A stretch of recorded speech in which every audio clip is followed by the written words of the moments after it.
La chaîne 3 de la radio algérienne vous propose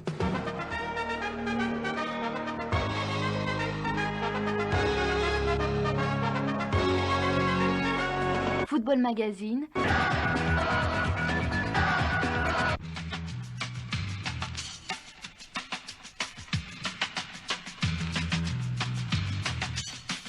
Du foot, plein les oreilles.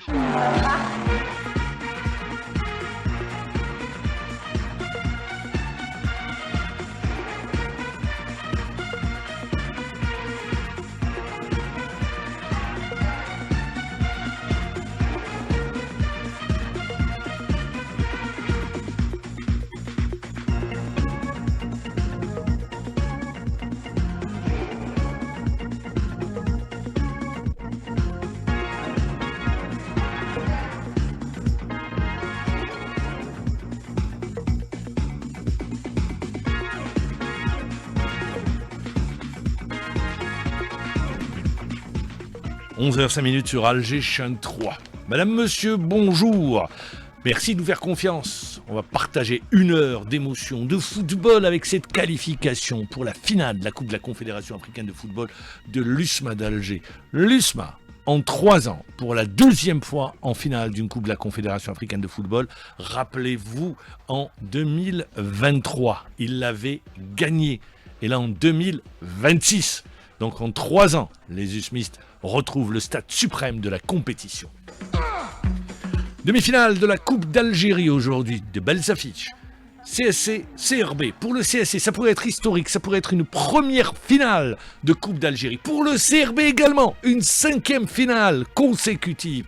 Et puis l'USMA d'Alger, qui rêve d'une 19e finale de Coupe d'Algérie face au Cap de Batna. Le Cap de Batna, partagé entre une accession qui est au bout comme ça qui les attend, ou bien tout simplement aller chercher l'exploit face aux USMistes. On parlera également de football amateur. Une réunion a eu lieu, ça rappelle, cette semaine sous l'égide de la FIFA. Alors, que retenir de cette réunion? Quelles sont les préoccupations du football amateur? Je résumerai ça en une phrase. Le football amateur, il ne faut pas l'oublier, reste le vivier du football professionnel. Comprendre le football, le génie instinctif, si vous êtes passionné de foot, eh bien c'est 2 publications signées Mourad Wardi qui sera avec nous en direct. À la réalisation de ce Football Magazine, Foued Hamadi. Madame, monsieur, encore une fois, merci d'être avec nous. On va retrouver Mohamed Lassette. Je rappelle Mohamed Lassette, détenteur de la Coupe d'Algérie avec l'USMA d'Alger la saison dernière. Ils avaient battu le CRB en finale, 2-0. Mohamed, bonjour. Bonjour Mammar. Merci d'être avec nous. Je rappelle, cette saison, vous avez entraîné El Bayed et vous avez eu également l'honnêteté de dire aux dirigeants d'El Bayed au bout d'un moment, voilà, on va jusqu'au mercato, on va voir comment les choses vont se passer. Sinon, avec les moyens, ça ne sert à rien. Préparer d'ores et déjà la saison prochaine. Et vous avez compris très vite que les choses n'allaient pas avancer. Vous les avez avertis. Vous avez dit, eh bien, je quitte, alors qu'ils voulaient vous garder. Merci encore une fois d'être avec nous. On va revenir sur cette consécration, sur cette nouvelle finale, et j'espère consécration, de l'USMA d'Alger, qui atteint en 3 ans une finale de la Coupe de la CAF. Déjà en 3 ans, faire 2 finales de la Coupe de la CAF, ça montre la stabilité de la performance, Mohamed Lassette. Bien sûr, la stabilité, surtout, c'est de l'expérience gagnée. C'est ce qu'on souhaite dans mon club. C'est même si on n'a pas de titre, mais il faut toujours répéter, rester dans la répétition, refaire les quarts de finale, les demi-finales, passer au groupe. Et à chaque année, on a de l'expérience en plus, on corrige, on recrute, on s'organise, on s'entraîne plus, on africanise, comme on a déjà parlé de la préparation.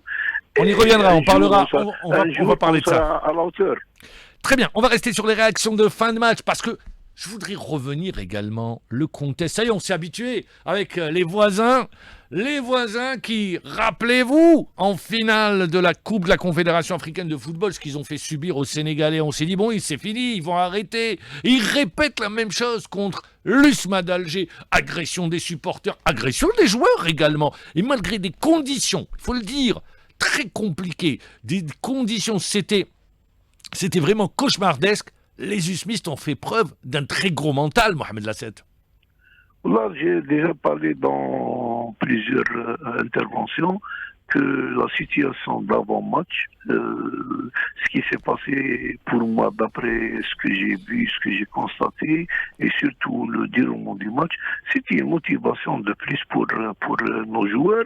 Et à noter une chose, c'est que tout ce qui s'est passé avant le match n'a pas altéré du tout. L'entame du match a été très bonne. Contrairement aux joueurs de Celtic qui étaient vraiment énervés, ils étaient un peu perturbés. Milieu-semaine, c'était calme. Le travail qui a été fait par les responsables dirigeants, ils ont mis à l'écart leurs joueurs. Ils étaient en contact toujours avec les dirigeants de la CAF. Donc les joueurs d'Iasma, à part le petit incident de début où ils voulaient, c'est très important, protéger leurs supporters. Et c'est un geste des joueurs qu'il faut que les supporters le comprennent, que c'est une équipe populaire, c'est une équipe, il y a une symbiose entre le club et les joueurs, les supporters d'organisation. L'essentiel techniquement, c'est qu'on a vu que l'IASMA longtemps a été très bonne. On dirait que rien ne s'est passé. Et c'est l'essentiel. Vers la première minute, on a vu l'IASMA rater un but, même à la troisième minute. Ce qui démontre que tout le travail qui a été, et même, je peux aller plus loin et dire que nos responsables ont pris leur garde avant l'arrivée au Maroc. Ils se sont préparés à tout. Oui, de toute façon, on l'a vécu avec les voisins, ça se passe toujours mal quand il s'agit en termes d'organisation. Allez, on va retrouver l'entraîneur de l'USMA d'Alger, Lamine Ndiaye. Après, je reviendrai vers vous sur le rôle de Lamine Ndiaye. Là-bas, malgré l'accueil, on s'est battu et je pense que c'est largement mérité.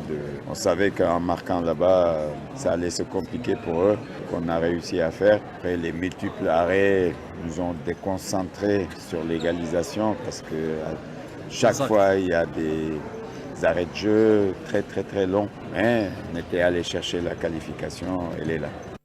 On reste avec les réactions cette fois-ci du joueur, Likonza. Je suis très content pour la qualification. On a fait l'essentiel, on s'est qualifié en finale. Voilà. Je suis vraiment très satisfait pour les efforts d'aujourd'hui. Entre coéquipiers, c'était vraiment super bien. On verra bien. Zamalek, c'est une très bonne équipe. On verra bien comment on va préparer ces matchs. Mohamed Lassette, je rappelle, vous êtes entraîneur, détenteur de la Coupe d'Algérie avec l'USMA d'Alger. L'apport de Lamine Ndiaye, il est arrivé, rappelons-le, pour les 6 derniers mois. Bon, avant tout, il y a un travail qui a été fait par notre collègue Abdelhak Benchira, mais Lamine Ndiaye, je pense qu'il a démontré qu'il a une expérience en Afrique. On le voit rarement sur les médias, et même ses interventions sont simples, rapides et objectives.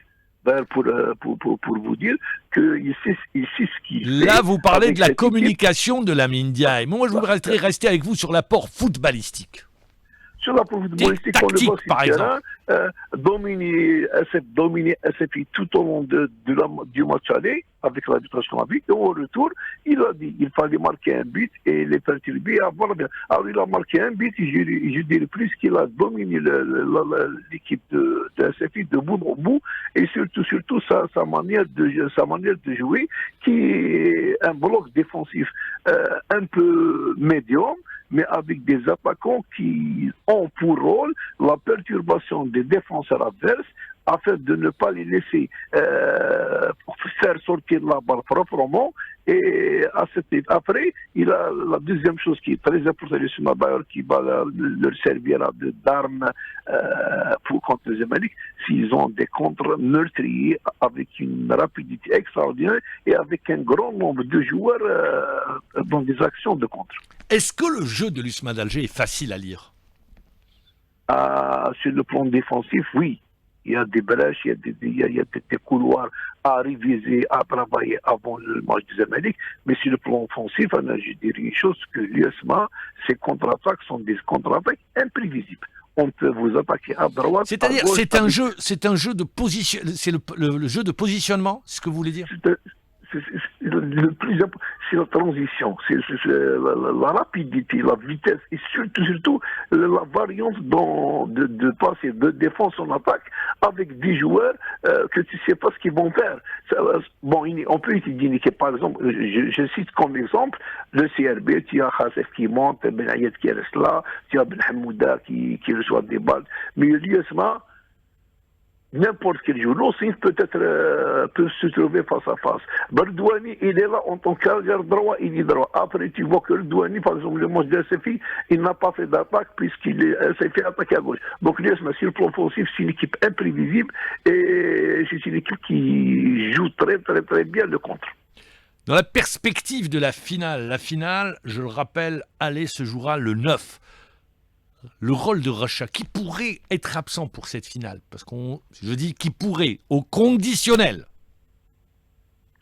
Absent en finale de la Coupe de la CAF. La Coupe de la CAF, blessure de Racha. Alors on ne sait pas s'il sera prêt ou pas. Bon, on n'a pas vu Racha contre SFI, mais Racha reste une arme, un joueur très, très, très important dans l'échiquier du USMA. Un joueur qui sait conserver la balle et dire conserver la balle surtout à l'extérieur, c'est laisser les défenseurs espérer.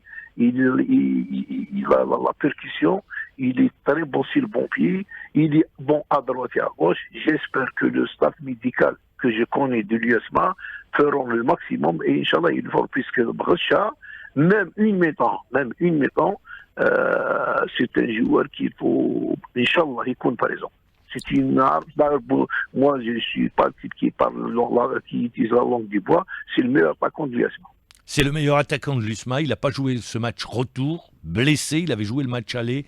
Et donc, il y a des incertitudes. Est-ce qu'il sera prêt ou pas pour cette finale de la Coupe de la CAF? On l'a dit, une équipe de l'USMA d'Alger qui arrive à se maintenir au niveau continental, eh bien au plus haut niveau, parce que je le rappelle, ils ont gagné la finale en 2023 et c'était Abdelhak Benchicha l'entraîneur. Ils ont atteint la demi-finale injustement éliminés par la Confédération africaine de football, parce que ce qu'avait fait à l'époque Berken, c'était pas normal de venir avec un maillot dessus, alors que sur le maillot où il y avait un slogan politique, une portée politique, alors que c'est interdit, je le rappelle, à travers le règlement de la Fédération internationale de football, et c'est injustement que l'USMA d'Alger avait été éliminé. Et puis la saison dernière, ils avaient été éliminés par le CS Constantine, donc toujours présent, au moins minimum, c'est les quarts de finale dans cette Coupe de la Confédération africaine de football. On aurait rêvé, Mohamed Lasset, d'une finale 100% algérienne. Finalement, bon, ça sera le Zamalek. Cette équipe du Zamalek, qu'est-ce que vous l'avez vu contre le CRB? Vous vous dites, c'est une équipe difficile à jouer ou non? Ça reste un match ouvert. Une finale, c'est une finale. Ah, ça c'est sûr. Le Zamalek, c'est une grande équipe, c'est vrai, mais en face, il y a l'USMA qui a acquis une expérience et il peut faire pas de surprise, il peut faire son travail et même réussir le match. Mais parce qu'il y a des conditions. Un, le match aller, même si l'USMA ne gagne pas, je souhaite qu'elle gagne, Inch'Allah, mais même si l'USMA ne gagne pas, elle doit garder ses buts. Ces cages vides, il ne faut pas encaisser. Ne pas encaisser, le match aller, ça veut dire le match retour, c'est un nouveau match où toutes les conditions sont réunies pour être à l'avantage du SMA. Par exemple, en football, c'est des scénarios. Moi, j'ai dit si l'USMA gagne à domicile, ça veut dire au match retour, le Zamalek doit faire le jeu. Donc, faire le jeu qui veut dire attaquer avec un grand nombre de joueurs et laisser des espaces. Des espaces contre l'USMA, c'est dangereux pour les Zamalek. Sur la première manche, vous l'avez dit, ne pas perdre, ça c'est sûr, mais surtout ne pas, même si vous ne gagnez pas, mais ne pas encaisser le but. Mais dans le même temps, on l'a dit. Je préfère gagner 1-0 que 3-1 ou 3-2. Très bien. Ne pas encaisser. C'est très important. Dans le même temps, on en a parlé, Recha pourrait être absent sur le match aller, mais également Khaldi, cumul de cartons. Alors quand on sait que, si on regarde sur le banc de l'USMA d'Alger, ils n'ont pas beaucoup de choix en attaque. Il n'y a pas de profondeur de banc. Oui, mais si on arrive à ce stade, je vous dis une chose. Même si demain Recha sera absent, il y a un groupe. J'ai dit Khaldi également. Khaldi, cumul de cartons. Donc l'USMA sera sans ces deux attaquants. C'est des joueurs en moins. Mais le plus important, c'est que moi, je souhaite, et je sais que Khaldi ça ne sera pas à l'année. Donc, on l'utilise en retour. Et Recha, Inch'Allah, on va tous prier pour Recha. puisque les deux joueurs, à part ces deux joueurs, les autres attaquants sont des bons joueurs, mais ce pas des joueurs qui peuvent faire la différence et même tenir le coup sur le plan psychologique. Et Khaldi, leur force, moi je les connais au Liosma, c'est que des joueurs qui travaillent, qui jouent le match sans pression, ils sont forts dans la répétition des efforts, ils croient en leur capacité. Et contre les Américains, on a besoin de ces joueurs. Leur absence, je dirais que diminuera, c'est correct, diminuera les chances de l'USM. Mais souhaitons que Richard sera présent. Et même Khaldi, s'il ne joue pas le 9 puisqu'il est suspendu, il sera deux fois fort énergétiquement pour le match retour, mais l'USMA, on le voit, tout le monde le sait, c'est que sur le plan offensif, on souffre. C'est une expérience, même si on gagne la Coupe d'Afrique ou non, l'USMA l'année prochaine pour jouer cette Coupe d'Afrique ou autre, il faut renforcer le plan offensif. En Algérie, nos équipes manquent d'attaquants percutants et efficaces. Le CRB, si le CRB avait 2-3 joueurs de haut niveau sur le plan offensif, même des étrangers, le CRB peut jouer pas la finale de la Coupe de la CAF, la finale de Champions League. Même le Mouloudia, on manque d'attaquants.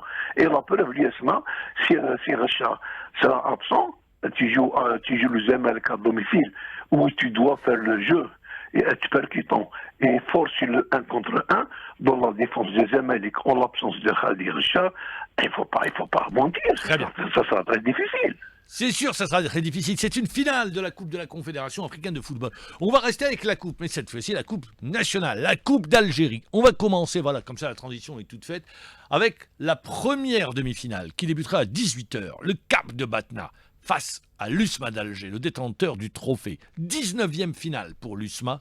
Pour le Cap de Batna, eh bien le Cap rêve d'une 3e finale. Ils avaient perdu en finale contre l'USMA d'Alger, puis ils ont perdu contre l'Entente de Sétif. Et là, ils affrontent à un stade différent de la compétition en demi-finale. Le CAB qui réalise une saison pleine. Ils sont en course pour l'accession, je le rappelle, en Ligue 1, qualifiés en demi-finale. Et aujourd'hui, eh bien, il y a 2 compétitions, l'accession et la Coupe d'Algérie. Alors, est-ce qu'il faut faire un choix, le choix de retrouver l'élite et de sacrifier la Coupe d'Algérie? Les détails avec Ali Hamouche.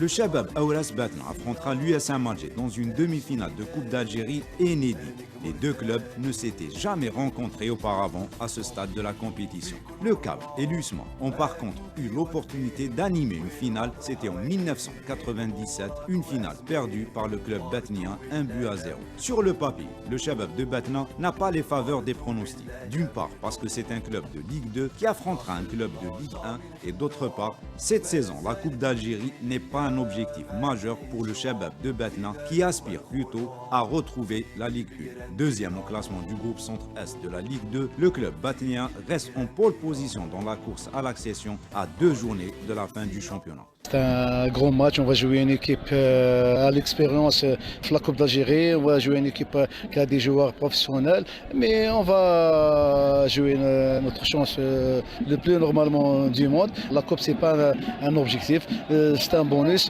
On joue la Coupe 50%. Déjà, c'est un exploit d'arriver en demi-finale. Autre point qui ne place pas le Shabab de Batna dans une position de favori avant cette demi-finale face à l'USM Alger, c'est le fait que les coéquipiers d'El Ougbi enchaîneront avec une nouvelle rencontre 3 jours après leur dernier match en championnat. Mardi passé, le CAB avait affronté la JS Bourg-Jemnaïl pour le compte de la 27e journée de la Ligue 2. L'entraîneur batnien Abdelnour Bousbia estime que ses joueurs n'ont pas l'habitude d'enchaîner les matchs dans un laps de temps aussi court, à l'opposé des joueurs de l'USM Alger. Ça va nous poser beaucoup de problèmes parce qu'on a joué la semaine passée au plus, on a joué un match planche 2, plus on va jouer avec un grand cylindré, c'est l'USMA d'Alger, c'est pas avec n'importe qui, mais c'est ça, c'est la Coupe d'Algérie, c'est le match, les joueurs ils vont bien préparer le match, on va jouer le tout pour le tout. وما قادرين يلعبوا 3 matchs, un match, mais on va essayer, on va jouer notre chance. Du côté des joueurs du Shabab de Batna, on reste réaliste. Pour eux, eux, l'accession reste l'objectif numéro 1 du club cette saison. Mais cela ne les empêchera pas de montrer le meilleur visage possible face aux finalistes de la Coupe de la Confédération africaine, comme nous l'a confié Kamel Abdoun. Donc on a la demi-finale, donc on va tout donner pour نروحوا la finale. C'est un match aussi important pour nous, donc نديروا le tout pour se qualifier à la finale inchallah. Coupe تحسب لينا c'est un bonus pour les joueurs. Donc حنا objectif تاعنا الاول هو l'accession. Jouer 3 matchs في la semaine c'est un peu chargé pour un joueur. بصح حنا الحمد لله staff médical تاعنا عرف كيف نخدموا sur le côté récupération durant la semaine. Donc الحمد لله حنا رانا prêt même pour la Coupe d'Algérie on est prêt inchallah. Face à un spécialiste de Dame Coupe, l'USM Alger avec ses 19 finales dont 9 trophées remportés, le Shabab de Batna a par contre un avantage, celui de jouer à domicile au stade du 1er novembre. Cela peut lui être favorable, comme le dit le coach batnien Abdelmour Bousbia. Devant nos publics, ça va être un plus pour les joueurs. Inch'Allah, on va faire un très bon match, pourquoi pas une qualification. Après 9 saisons division inférieure entre Ligue 2 et la D3, le Shabab de Batna rêve de retrouver la Ligue 1. D'ailleurs, quand on a demandé à l'entraîneur du CAB, Abdelmour Bousbia, de faire un choix entre une accession ou gagner la coupe, on écoute sa réponse. Je préfère l'accession. Moi personnellement, je préfère l'accession, c'est une accession, mais malgré la Coupe d'Algérie, c'est un titre. Et si le Shabab de Batna réussit un doublé, accession, Coupe d'Algérie, Abdelmour Bousbia n'a pas pu s'empêcher de lâcher un rire joyeux. C'est encore mieux, c'est un exploit. Inch'Allah, pourquoi pas. Tout est possible le football, beaucoup de surprises. Ce vendredi à 18h, le Shabab de Batna accueillera l'USM Alger et caressera le rêve d'une 3e finale de Coupe d'Algérie, après celle de 1997 et de 2010. 2 finales perdues, respectivement face à l'USM Alger et l'Entente de Sidi.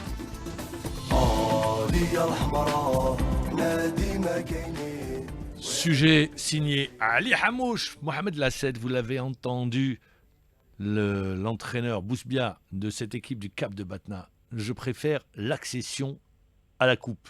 Les joueurs, ils pensent la même chose ou comment ça se passe quand vous tenez ce langage? Bon, avant tout, il faut saluer notre ami et collègue Abdelmour qui était pendant des années entraîneur des jeunes à l'USMA, des années 2009 où Saadi était entraîneur senior, Bousbia était entraîneur des jeunes à l'USMA. On le salue, on lui souhaite bonne chance. Après ses honneurs, M. Mahammar, je ne connaissais pas bien la situation à Batna, mais après son honneur, j'ai pu mettre l'accent sur 3 points. 1. Ils craignent le physique, puisqu'ils ont joué 3 matchs à la semaine. 2. Psychologiquement, ils sont à la hauteur, puisqu'ils n'ont rien à perdre. Tout à gagner. Donc, je pense que l'USMA aura des problèmes si elle n'impose pas son jeu et son rythme tout au long du match. Et il ne faut pas avoir des relâchements, puisque des joueurs de Batna, ils sont là en train de, si vous permettez le mot, ils seront là en train de guetter la moindre occasion, le moindre relâchement, ils feront le nécessaire. Donc l'USMA doit être à la hauteur, doit utiliser le grand rythme afin d'épuiser l'énergie aux équipes de Batna et en même temps leur montrer que la qualification est chose dure pour ne pas dire impossible. Mais aussi il y a un autre côté qui est très important. Il y a l'avantage de Batna, c'est le côté public. Il y a un autre paramètre que je ne connais pas, c'est l'état du terrain. L'état du terrain. L'équipe d'USMA qu'on connaît, et même Batna, mais surtout l'USMA, qui utilise le jeu à terre avec des balles courtes. S'il y aura un bon terrain, ça sera aussi à l'avantage de l'USMA, mais s'il n'y a pas un bon terrain, ça sera difficile pour les autres, puisque les joueurs de Batna et même l'entraîneur, ce langage, on le connaît, on l'utilise tous. On est là, l'essentiel c'est l'accession, mais au fond de nous. On rêve d'un exploit, il rentre dans l'histoire. Une occasion qui se présente pour aller en finale. Aujourd'hui, à 16h, je vous dis une chose. Que l'entraîneur Bousbia dit... À 18h le match. Ne branche jamais sur le championnat. Ils vont vivre le moment. Est-ce qu'ils vont le faire? Donc ce sera un match très difficile. L'USMA, si elle veut sa 19e finale, elle n'a qu'à élever le jeu et ne laisser aucune chance d'espoir pour les Batniens. Les Batniens, pour gagner le match, il faut surprendre l'Iasma et aller dans leur camp. Car être derrière, défendre contre l'Iasma et attendre une ou deux occasions par match, ça sera très difficile. Mais les chances sont égales. C'est un match de coupe. Je terminerai par cette question concernant ce match. Je vous demande une réponse rapide. La stat, parce que vous avez travaillé dessus, la stat quand une équipe se qualifie, par exemple, pour jouer un match à haute intensité de Coupe d'Afrique, quand elle revient dans la compétition nationale, ça se passe généralement mal. C'est dans la tête. C'est dans la tête. Par exemple, avant le match de la CFI, vous êtes concentré, mobilisé à 100% pendant 10, des fois à 15 jours, à l'entraînement, aux réunions techniques, la pression, les réseaux. Donc, vous allez utiliser toute votre énergie mentale pour ce match. Après, là où on voit le professionnalisme des joueurs et la manière dont ils réagissent. Est-ce qu'ils peuvent, après un jour ou 2 jours de relâchement, revenir rapidement à leur niveau de mobilisation et de concentration afin de réagir dans un terrain avec toute l'énergie? Ça, c'est la question. Et les statistiques démontrent que, surtout en Algérie, après un grand exploit, soit en Coupe d'Afrique, soit en un grand match en championnat, le match suivant, ça ne marche pas. Très bien, ça c'est une statistique. Vous savez que généralement les séries, les stades, sont faites pour des fois elles soient inversées. On verra aujourd'hui entre une équipe de l'USMA d'Alger qui rêve d'une deuxième finale de suite, d'une 19e finale de Coupe d'Algérie, et pour le Cap de Batna, eh bien ça sera une 3e finale. Mohamed Lasset, vous restez avec nous parce qu'on va parler de la 2e demi-finale qui elle aura lieu à 21h au stade je rappelle, à Constantine, où le CS Constantine accueillera le Shabab Riyadi de Belouizdad. Avec nous, l'entraîneur du CRB qui assure ce passage, en l'occurrence, Monsieur Sba. Bonjour. Bonjour Mammar, bonjour amis auditeurs de la chaîne 3. Merci d'être avec nous en direct. Alors, Sba, comment est-ce qu'on peut switcher d'une demi-finale, d'une élimination, en demi-finale de la Coupe de la CAF, et tout de suite après aller sur une demi-finale de Coupe d'Algérie? Est-ce que c'est facile de switcher ou pas?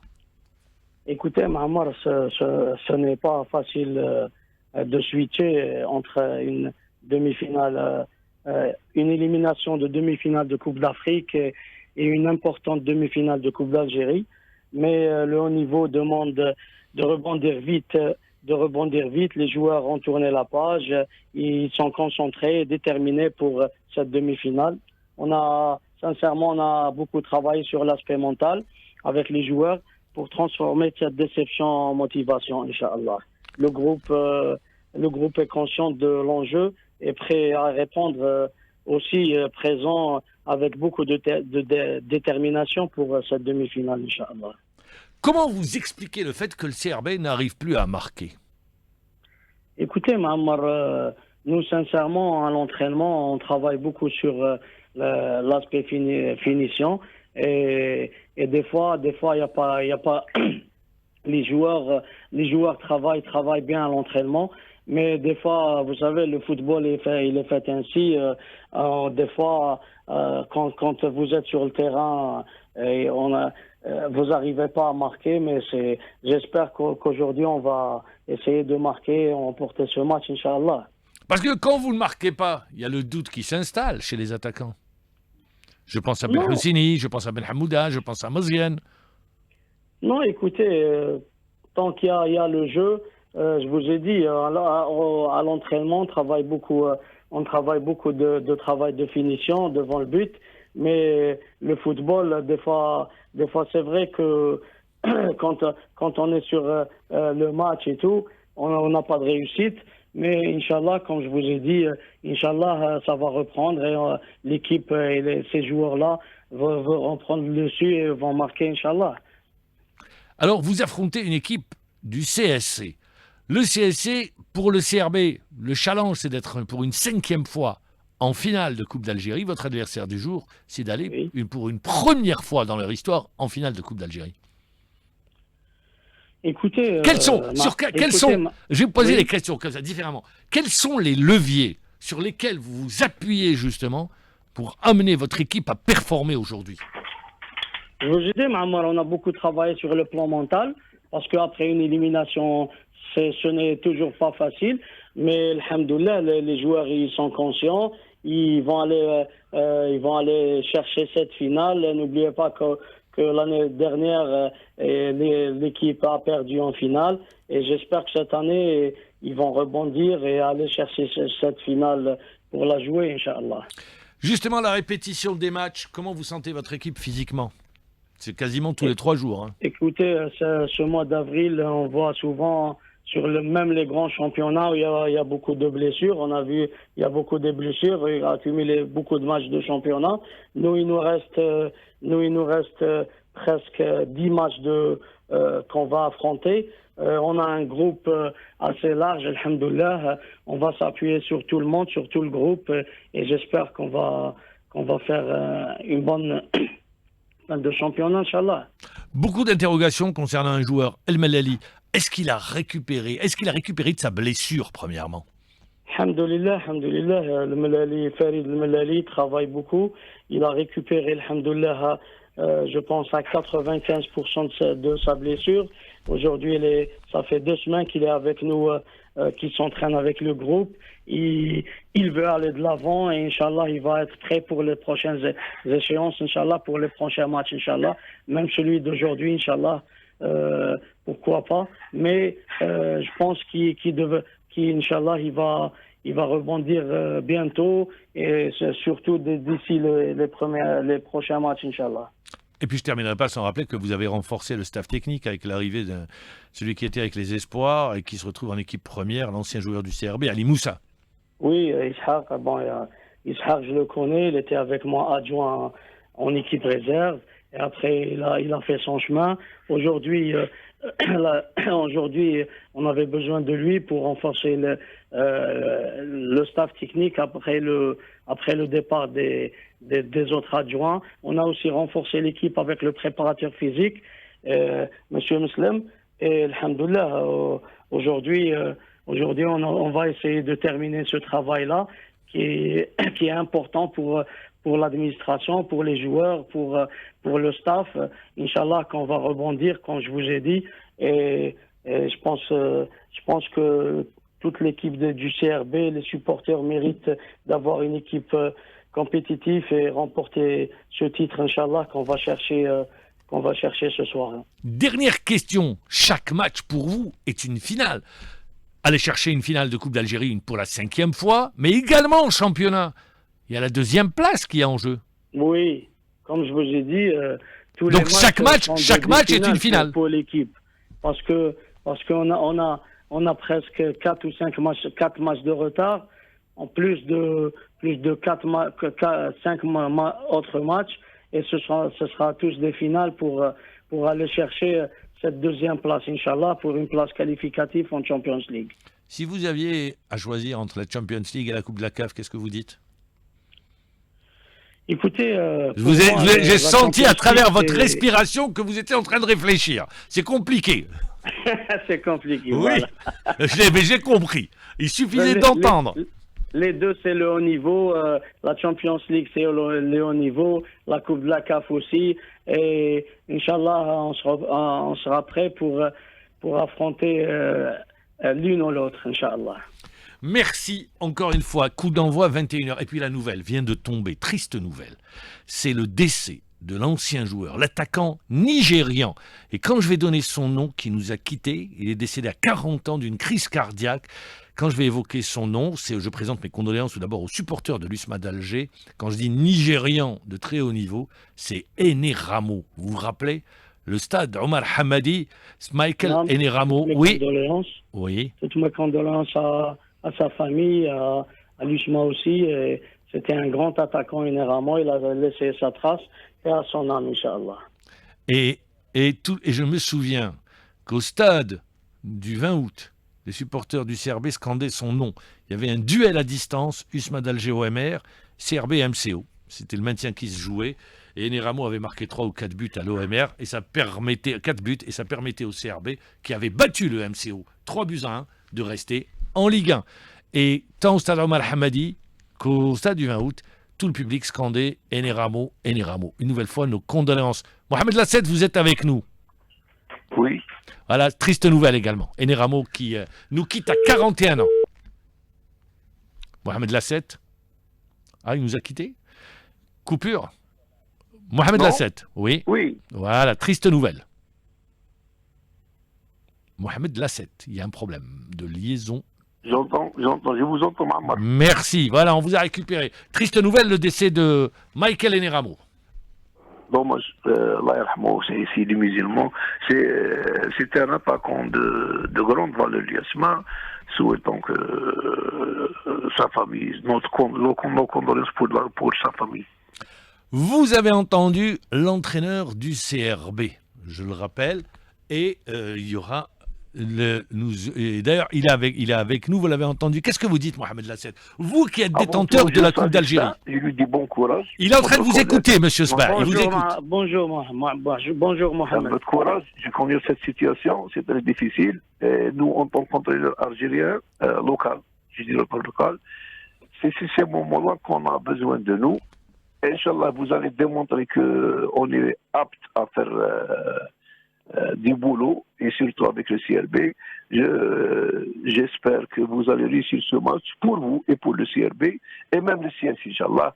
Vous me permettez, je dis même le CSI, puisque je suis neutre, mais vous êtes dans une situation un peu difficile, mais moi, à votre place, je n'aurais pas peur. Vous avez un effectif, vous avez un groupe rodé. Ce qui reste, c'est utiliser leur qualité. Et aussi, Ali Moussa est là, vous êtes bien épaulés. Inch'Allah, pour la réussite. Merci. Inch'Allah, merci Mohamed. Voilà, merci Sba d'avoir été avec nous en direct. Mohamed Lassette, merci encore une fois. Mohamed Lassette, on va parler du CS Constantine. Alors le CSC, on a essayé de les contacter, oui, on a pris des rendez-vous, bon finalement ils n'ont pas voulu parler, ils préfèrent rester dans... Il y a comme ça des stratégies où on s'enferme dans une tour d'ivoire. Est-ce que c'est une bonne chose, Mohamed Lassette? Une stratégie temporaire. De ne pas aller à la rencontre de la presse. Moi, je dirais une chose.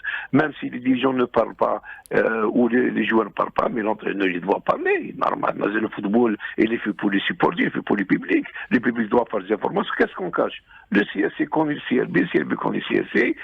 Moi, personnellement, je suis contre ces pratiques, sauf s'ils ont des excuses valables. Là, le football, il est fait pour le public.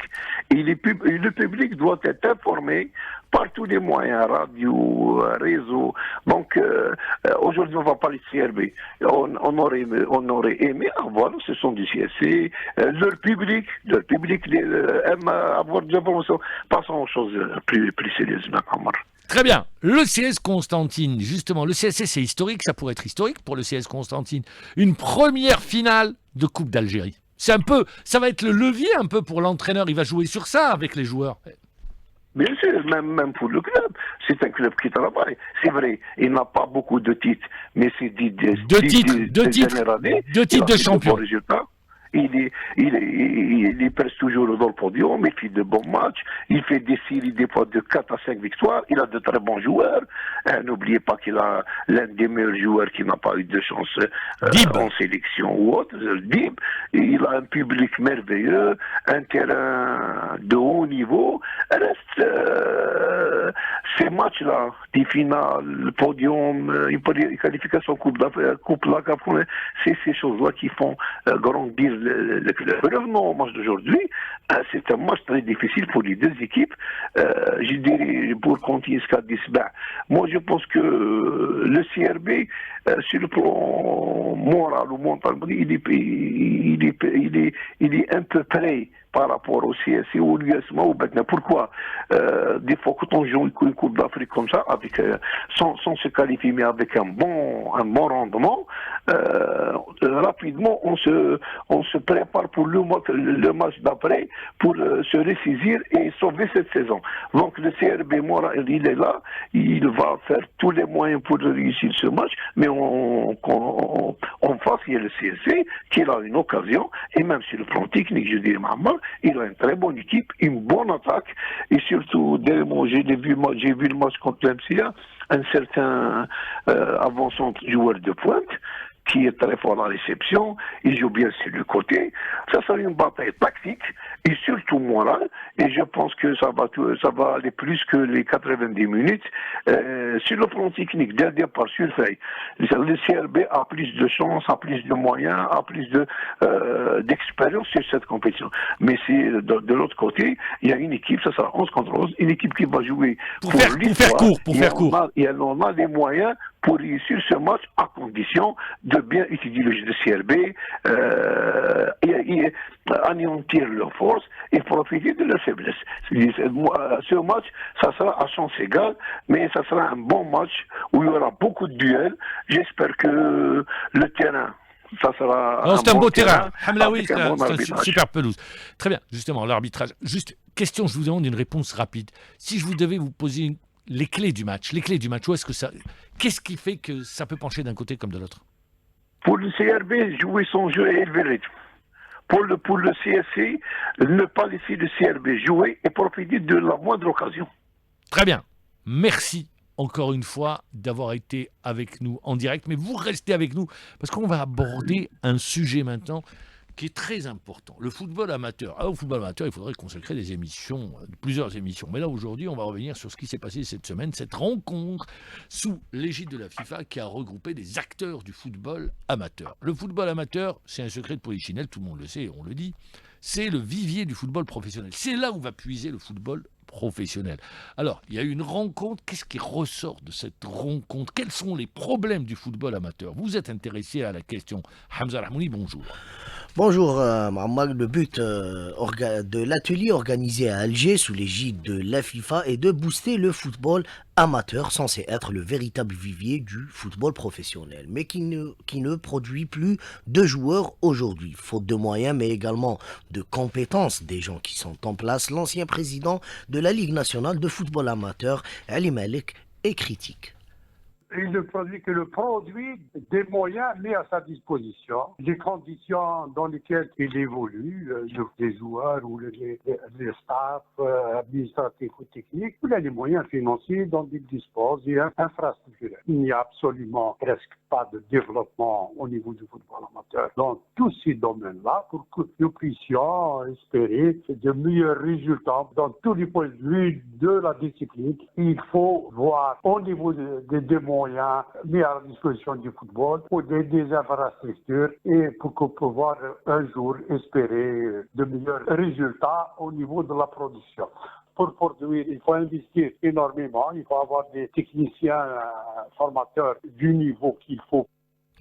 Le football amateur vit le chaos et le meilleur exemple, c'est la situation de certains anciens grands ténors de la première division. Je cite le Nasr Sendé, le RC Kouba, le USM Al-Hagash, le USM Annaba, le Mouloudiat Constantine, Kabatna, US Shawiya, Ouida de Tlemcen, Azmoudoran, qui sont en Ligue 2 depuis de longues années, sans oublier des clubs qui ont disparu des radars, comme l'USM Ain al-Bayda, l'USM Bel Abbas ou le Kaba Bokjbargarij. Également, le problème des dettes des clubs amateurs causés par l'incompétence des responsables a fait que les clubs cités ne peuvent plus espérer... C'est aller vite en besoin de dire l'incompétence. Moi, je dirais, vous savez, quand vous allez faire une gestion, parce que ça dépend comment... Enfin, on a tendance comme ça à qualifier des difficultés rencontrées à parler d'incompétence. Je pense qu'il faut aller beaucoup plus loin. Vivre l'expérience avec les dirigeants qui étaient là, à l'époque, dans le football, parce que statut professionnel, mais c'est un peu... Les dettes qui se sont accumulées. Oui, mais parce que la collectivité, c'est plus compliqué que ça.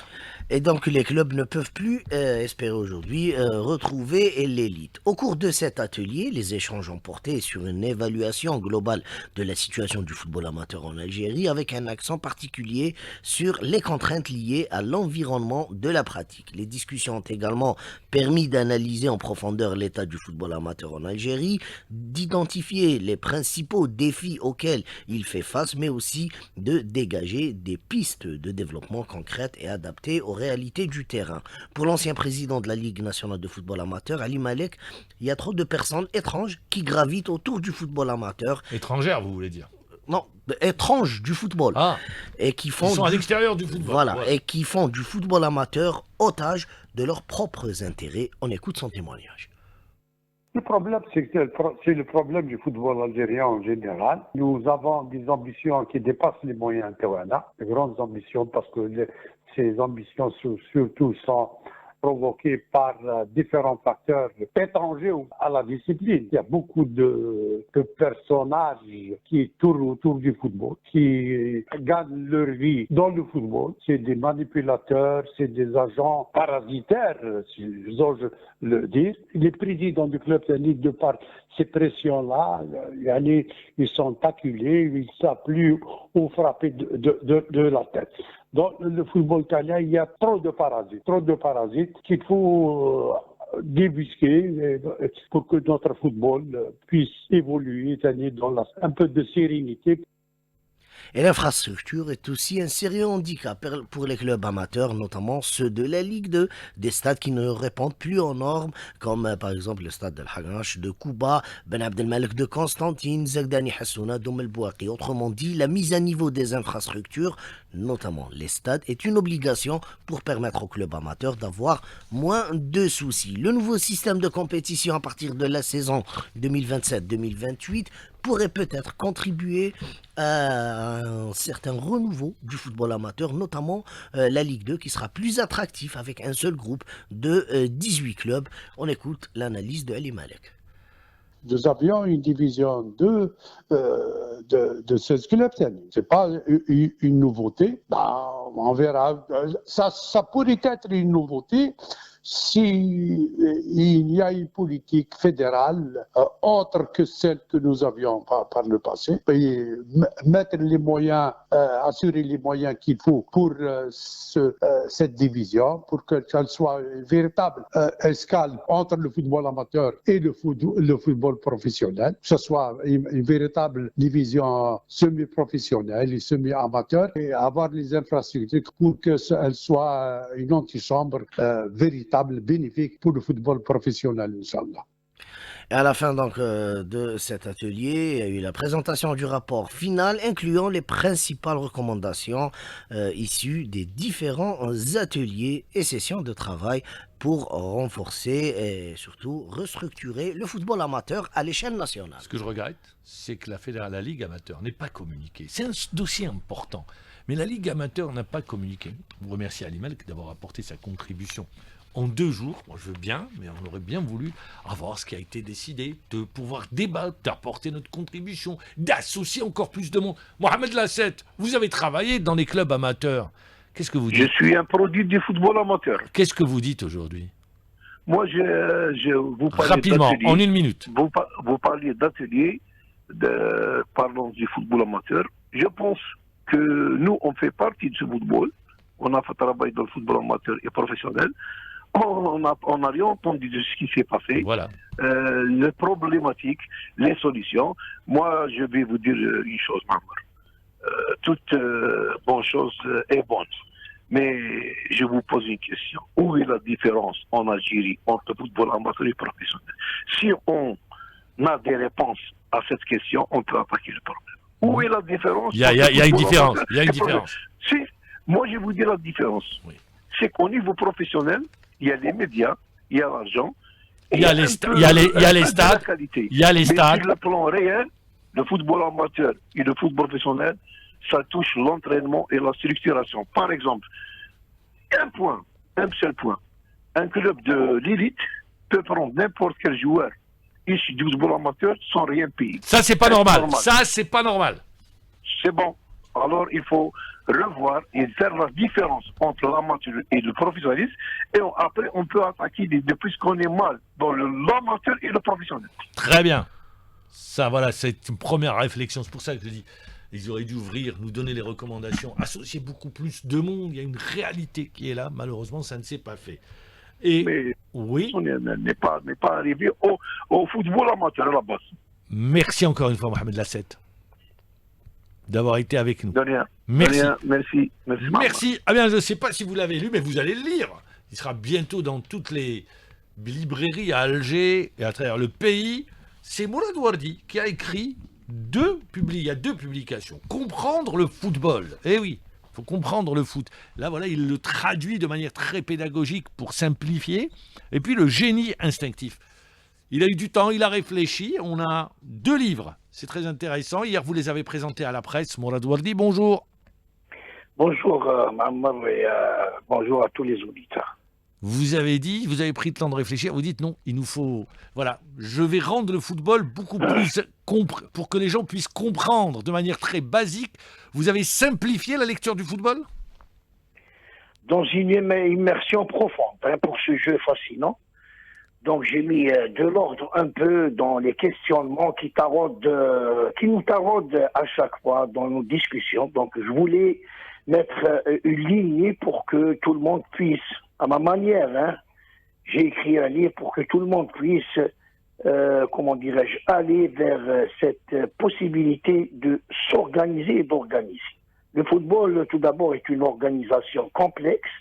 Elle est là pour présenter le meilleur, parce qu'aujourd'hui, on parle d'industrie du football. Donc, les moyens existent, le potentiel humain existe, mais ce qu'il n'existe pas, c'est cette logique structurelle. Donc, je voulais donner une structure et dans une compréhension profonde pour ce sujet. Mourad Wardi, ça c'est un livre, comprendre le football, c'est un livre pour le grand public. Bah oui, très bien. Pour tout le monde. Pour le supporter, pour surtout le dirigeant, le journaliste, le joueur, l'entraîneur. Je touche à tout dans ce livre. Il est simple à lire et c'est des chapitres. Je parle même du supporter. J'ai rendu hommage à ceux qui ont fait ce football et qui nous ont donné cette possibilité d'aimer ce jeu. À commencer, bien sûr, un hommage à notre glorieuse équipe du FNL, parce que leur compétition, elle n'était pas d'ordre sportif uniquement, mais elle était d'ordre politique. Et c'est à partir de là que l'Algérie, aujourd'hui, elle est libre et nous avons beaucoup de clubs, nous avons un football. Ça tombe bien en plus avec ce mois d'avril, donc, le 13 avril. Oui. Je rappelle juste 13 avril, naissance de l'équipe du Front de Libération Nationale.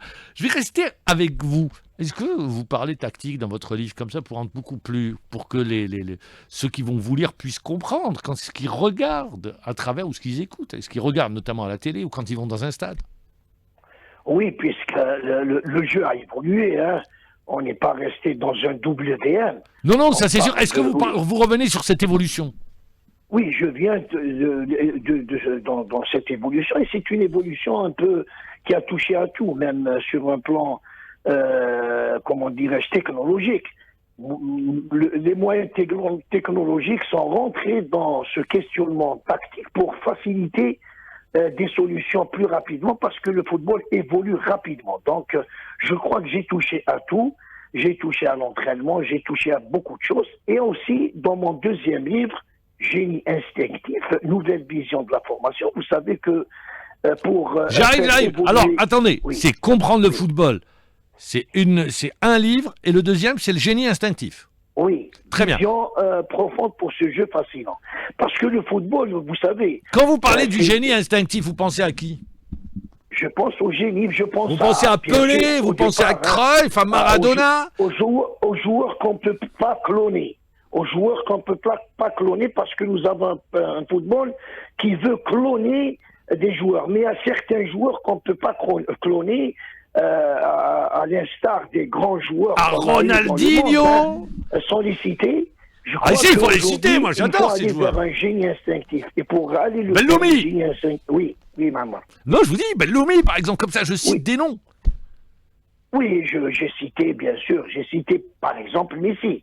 Messi, à 14 ans, c'était un joueur un petit peu qui allait vers un handicap, mais Barcelone a vu que derrière tout ça, il y a le génie. Et le génie, il faut aller le chercher, il faut le rendre visible. Et pour cela, il faut qu'il y ait une formation et une nouvelle formation pour aller vers un regard profond, pas uniquement dans le geste, mais dans la compréhension du geste et de ce qu'il faut faire dans un laps de temps. C'est pas tout le monde qui peut le faire, c'est des joueurs qui ont cette capacité de comprendre avant les autres. Très bien. Est-ce que ces 2 livres, on les trouve en librairie ou à partir de demain, à partir de dimanche? Non, pas pour le moment. J'ai fait une première. Vous l'avez présenté hier à la presse? Je dirais, et je tiens à remercier maman, à tous ceux qui ont répondu à l'invitation. Ils étaient. J'aurais voulu y être, malheureusement, retenu par des obligations professionnelles. professionnelles. J'aurais voulu y être, retenu par des obligations professionnelles. Oui, je sais, suis désolé. je le sais, vous me l'avez dit, et je le sais, vous étiez en plein... Oui, très bien. Ça, c'est... Et le fait de m'avoir parlé ce matin pour essayer d'expliquer un petit peu ce que je viens de faire, c'est profond, maman, c'est profond. Alors, je reste avec vous. À partir de quel moment on va le trouver on va les trouver dans les librairies? Très prochainement. Très prochainement, je vais les mettre. Parce que c'était pas facile. Hein. Je tiens à remercier tous ceux qui m'ont permis déjà de... Il nous reste 20 secondes. Réaliser au moins un nombre de 200 livres entre les deux.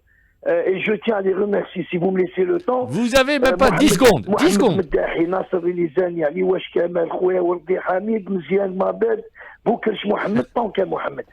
Ils m'ont facilité cette possibilité de présenter et comment dirais-je, d'imprimer mes livres.